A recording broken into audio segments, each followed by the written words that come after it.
Friends, blessings to you wherever you are today and with whomever you are spending time. I am prayerful that today can be a day of restoration, joyful fellowship, and of course, delicious, delicious food. As I think about this question, how might our faith teach and inspire us to be grateful, and especially on a day like today, where so many of us can gather together and be together, enjoy each other's company, and break bread together, I'm immediately reminded of the bread we break together every Communion Sunday and the words Jesus said to the disciples as he broke it. Do this in remembrance of me. Jesus taught his disciples and is teaching us that when we gather around a meal in community, when we do break bread together, we do so in remembrance. And some of us do this already, right? We might pray before a meal or even share our highs and lows at the table, taking time to remember the joys and losses of the day.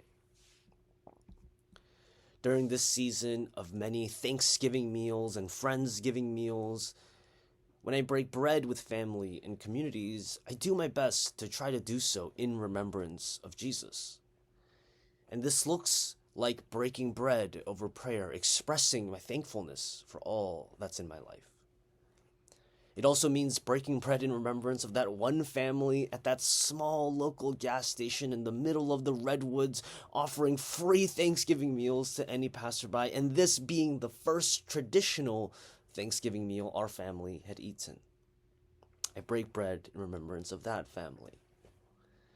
And I also do so in remembrance of the many people for whom today is not a day of Thanksgiving, but rather a national day of mourning, a day to mourn and grieve the countless lives lost to that very history that Thanksgiving points to each year. When these communities break bread today, many will not do so in remembrance of gratitude for Jesus, but rather in remembrance of the unfortunately familiar suffering that Jesus actually came to restore. And so I break bread this season with a deep sorrow as well.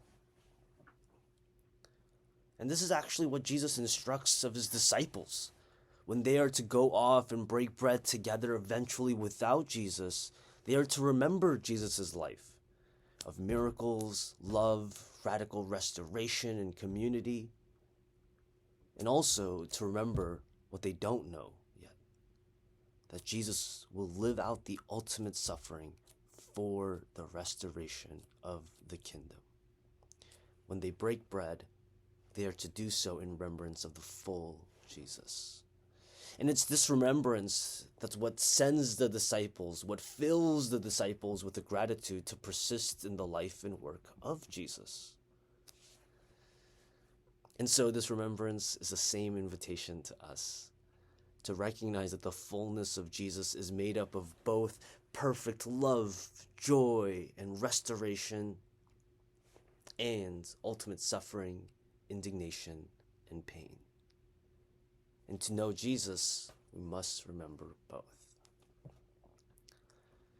In the moments and spaces in our lives when we do intentionally come together as a community or as a family to break bread together, we are invited to be grateful in remembrance of the fullness of Jesus, to be filled with the same kind of gratitude that drove the disciples even deeper into the ministry of Jesus.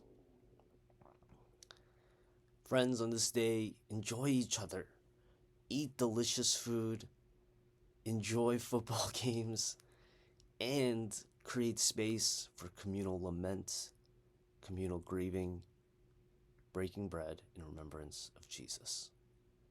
Blessings.